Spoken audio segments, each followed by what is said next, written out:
हरे भरे जंगल में चिंटू नाम की एक छोटी सी मेहनती चींटी अपने परिवार के साथ रहती थी।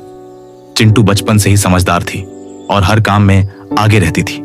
लेकिन जैसे जैसे वो बड़ी हुई, उसके मन में एक अजीब सी जलन पैदा हो गई।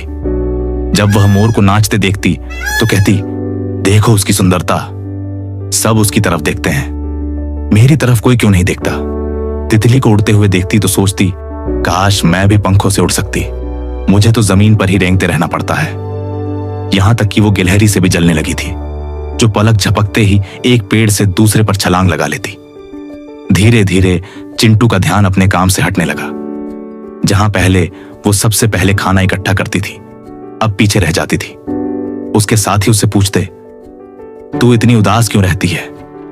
लेकिन चिंटू बस मुस्कुराकर चुप हो जाती। एक दिन जंगल में तेज आंधी और मूसलधार बारिश आई।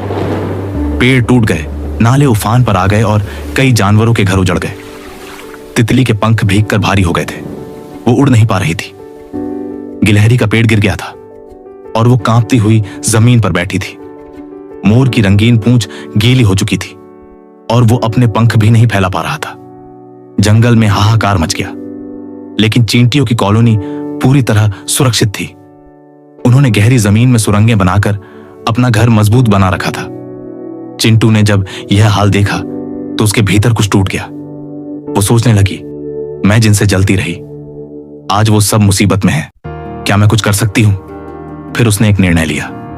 चिंटू ने तुरंत अपनी कॉलोनी की सभी चींटियों को इकट्ठा किया और बोली, हमें दूसरों की मदद करनी चाहिए। अगर हम मिलकर कोशिश करें तो सबको बचा सकते हैं। सैकड़ों चींटियां पंक्तिबद्ध होकर निकल पड़ी। कुछ तितली को पीठ पर उठाकर सुरक्षित जगह तक ले गई, कुछ गिलहरी के लिए पत्तों का बिस्तर बनाने लगी और कुछ मोर के पंखों से पानी साफ करने लगी। जंगल के जानवर यह देखकर हैरान थे कि इतनी छोटी जीव भी इतने बड़े दिल की मालिक हो सकती है। जब बारिश थमी और सूरज निकला तो तितली, मोर और गिलहरी सबने चिंटू का धन्यवाद किया।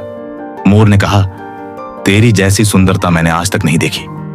गिलहरी बोली, आज मुझे समझ में आया कि असली ताकत दिखावे में नहीं, सेवा में होती है। और तितली मुस्कुराकर बोली, तू न उड़ सकती है, न चमकती है, लेकिन तूने हमें बचाया है, तू सबसे ऊपर है। उस दिन चिंटू ने पहली बार खुद पर गर्व महसूस किया। उसने जाना कि वो जितनी दिखती है उससे कहीं ज्यादा कीमती है। अब वह दूसरों से जलना छोड़ चुकी थी। वो जान चुकी थी कि हर जीव की अपनी भूमिका होती है और अगर हम अपनी ताकत को पहचाने तो हम दूसरों की जिंदगी बदल सकते हैं। दूसरों से जलन करना हमें कमजोर बनाता है, लेकिन जब हम अपने भीतर की खूबियों को समझते हैं और उनका इस्तेमाल दूसरों की मदद में करते हैं, तभी हम सच्चे अर्थों में खास बनते हैं। छोटा होना कमजोरी नहीं है, जो बड़ा दिल रखता है वही असली बड़ा होता है।